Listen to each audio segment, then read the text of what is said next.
Madam Chair, Madam Secretary, thank you for being here. I'm sorry that I missed your call yesterday. I look forward to working closely with you. I say this with seriousness and respect, but your department is out of control. You are spending like you don't have a budget. You're on the verge of running out of money for the fiscal year. You are illegally refusing to spend funds that have been authorized by this Congress and appropriated by this committee. You are ignoring the immigration laws of this nation, implementing a brand new immigration system that you have invented that has little relation to the statutes that you are required, that you are commanded to follow, as spelled out in your oath of office. You are routinely violating the rights of immigrants who may not be citizens, but whether you like it or not, they have constitutional and statutory rights when they reside in the United States. Your agency acts as if laws don't matter, as if the election gave you some mandate to violate the Constitution and the laws passed by this Congress. It did not give you that mandate. You act as if your disagreement with the law, or even the public's disagreement with the law, is relevant and gives you the ability to create your own law. It does not give you that ability. Let's start with your spending. Hey everyone, welcome back to the channel. If you love this country, if you believe in law and order, and if you're tired of the DC swamp attacking anyone who puts America first, you're in the right place. Smash that like button, subscribe, and let's dive into today's topic. So, I just watched the latest hearing with Senator Chris Murphy absolutely unloading on the Department of Homeland Security. He's throwing around words like out of control, illegal, anti-deficiency act, and basically accusing the Trump administration and Secretary Noem of everything short of treason. Honestly, it's more of the same old song and dance from the left. But I want to break it down and give you the truth from a patriotic constitutional perspective. You are on track to trigger the Anti-Deficiency Act. That means you are going to spend more money than you have been allocated by Congress. This is a rare occurrence, and it is wildly illegal. Your agency will be broke by July, over 2 months before the end of the fiscal year. You may not think that Congress has provided enough money to ICE, but the Constitution and the federal law does not allow you to spend more money than you have been given or to invent money. And this obsession with spending at the border, as the chairwoman mentioned, has left the country unprotected elsewhere. The security threats to the United States are higher, not lower, than before Trump came to office. To fund the border, you have illegally gutted spending for cybersecurity. As we speak, Russian and Chinese hackers are having a field day attacking our nation. You've withdrawn funds for disaster prevention. Storms are going to kill more people in this country because of your illegal withholding of these funds. Your myopia about the border, fueled by President Trump's prejudice against people who speak a different language, has shattered many of this country's most important defenses. Now let's talk about the impoundments. When Congress appropriates funds for a specific purpose, the administration has no discretion as to whether to spend or not spend that money unless you go through a very specific process with this committee. Let me give you two of many instances of this illegal impoundment. The first is the Shelter and Services Program. Senator Britt may want to zero that account out, but that account is funded, and it was funded in a bipartisan way. You don't like the program. Your policy is to treat migrants badly. I think that's abhorrent, but it doesn't matter that you don't like the program. You cannot cancel spending in this program, and you cannot use the funds as you have to fund other things, like ICE. You have also canceled citizenship and integration grants, which help lawful permanent residents become citizens, helping them take the citizenship test.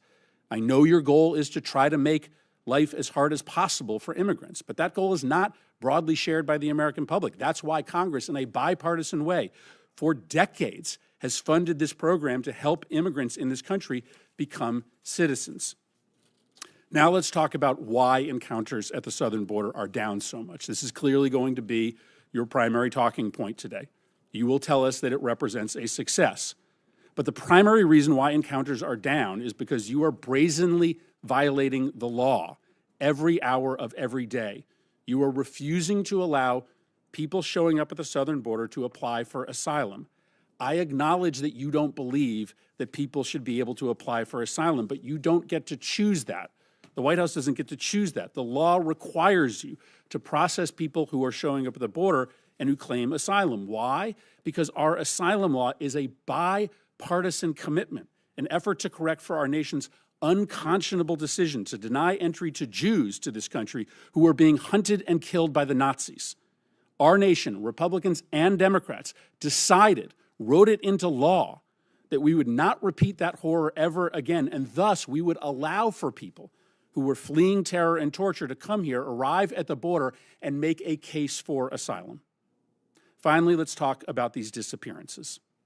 In an autocratic society, people who the regime does not like or people who are protesting the regime, they are just often picked up off the street, spirited away, sometimes to open-ended detention, sometimes they're never seen again. What you are doing, both the individuals who have legal rights to stay here, like Kilmar Abrego Garcia, or students who are just protesting Trump's policies, is immoral. And to follow the theme, it is illegal. You have no right to deport a student visa holder with no due process simply because they have spoken in a way that offends the president. You can't remove migrants who a court has given humanitarian protection from removal. Now, reports suggest that you are planning to remove immigrants with no due process and send them to prisons in Libya. Libya is in the middle of a civil war. It is subject to a level 4 travel advisory, meaning we tell American citizens never to travel to Libya. We don't have an embassy there because it is not safe for our diplomats. Sending migrants with pending asylum claims into a war zone just because it's cruel is so deeply disturbing. Listen, I understand that my Republican colleagues on this committee don't view the policy the way that I do. My Republican colleagues don't share my level of concern for the way that this administration treats immigrants. That's fine. But what I don't understand is why we don't have consensus in the Senate and on this committee on the decision by this administration to impound the spending that we have decided together to allocate in defense of this nation. We as an appropriations committee, we work interminable hours to write and pass a budget. This budget is really hard to write and pass. And so we make ourselves irrelevant when we allow the administration to ignore what we have decided. And then when we look the other way, when the administration rounds up immigrants who are here illegally and have committed no offenses worthy of detainment, we also do potential irreversible damage to the Constitution. These should not be partisan concerns, destroying the power of Congress, eroding individuals' constitutional rights. This should matter to both parties. Madam Secretary, thank you for being here, and I look forward to your testimony. First, Murphy says DHS is out of control with spending and about to break the law by triggering the Anti-Deficiency Act. Now, let's get real. The reason DHS is spending more money is because we have a crisis at the southern border. A crisis fueled by open border policies, sanctuary cities, and years of Congress refusing to secure a nation. What does Murphy want? For us to just leave the border wide open and cross our fingers? The fact is, border security costs money. When we have record numbers of illegal crossings, drug smuggling, human trafficking, and criminal cartels pouring across, you can't just cut corners and hope for the best. You fund what you need to keep Americans safe. And let's not forget, Congress holds the purse strings. If Senator Murphy wanted to fully fund ICE, if he wanted to actually solve the problem, he'd support more funding for enforcement, not less. But instead, he and his fellow Democrats tie the administration's hands and then cry foul when the agency tries to do its job. Murphy says the secretary is illegally refusing to spend money Congress has appropriated. He throws around words like impoundment as if it's some Watergate-level scandal. Let me tell you something. The Trump administration is prioritizing funds where they're needed most: border security, protecting American citizens, and enforcing the laws on the books. If there are programs that aren't effective or that just encourage more illegal immigration, like these so-called shelter and services programs that basically serve as magnets for more migrants, why throw good money after bad? That's what responsible government looks like. It's called leadership. Then Murphy accuses DHS of inventing a brand new immigration system. Folks, what he means is the administration is actually enforcing the laws that Congress passed, not the laws that liberals wish existed. For too long, we had catch and release, we had asylum loopholes, we had activist judges tying the hands of Border Patrol and ICE. Trump and Secretary Noem are finally putting America first. They're closing loopholes, ending the abuse of our asylum system, and making it clear, if you come here illegally, there are consequences. That's not inventing anything. That's restoring order. Now, Murphy claims that redirecting funds from cybersecurity is leaving us open to Russian and Chinese hackers. Give me a break. The biggest threat to our security right now is our wide-open border. Do you know how many people on the terrorist watch list have been caught crossing illegally? Do you know how much fentanyl is coming in, killing our kids? Prioritizing border security is national security. And as for storms and disaster prevention, sure, those are important, but they mean nothing if you don't have a country left to protect. If you let in millions of people with no vetting, no background checks, you're asking for disaster. Let's talk about asylum.